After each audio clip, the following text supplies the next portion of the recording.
The now 18-year-old who shot two people at Noblesville West Middle School more than 5 years ago was back in court today. Yeah, the Hamilton County Probation Department is recommending that he be released back into his parents' custody.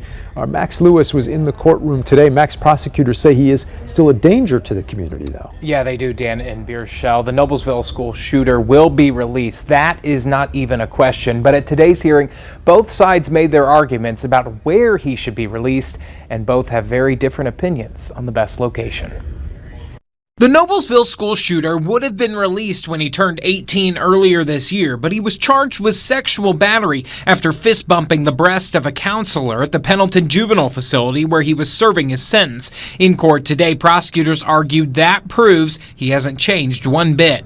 This person's test results show an individual whose intent is to demean, hurt, embarrass others. That counselor testified in court today, saying the shooter bragged about what he did to her and gave her a nickname that we can't repeat on television. The prosecutor's office asked the judge to make the shooter serve 120 days for the assault and then move him to a transitional treatment facility. There's a lot of therapy going on in there, and if they can ever get the knots untied, figure out what on earth was going on with him, maybe he can be better. Defense attorney Ben Jaffe said his client simply messed up and called the assault silly and inappropriate. He argued that releasing the shooter back to his parents instead of the streets when he turns 21 is in the community's best interest, accusing the prosecution of being vindictive and delaying the inevitable. The prosecutor is about safety. And if the psychiatric evaluations, probation testing reports show he is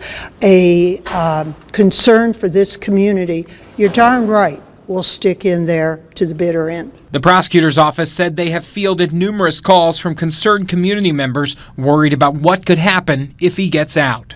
Do they feel unsafe? There's always a concern. Yes, all we can do is try to offer the best options in hopes maybe there will be some success. Now, Judge Michael Casati asked both sides to submit written orders for their terms of release to him by tomorrow afternoon. He said he is going to make a ruling very soon after, and we're going to find out where the shooter will end up.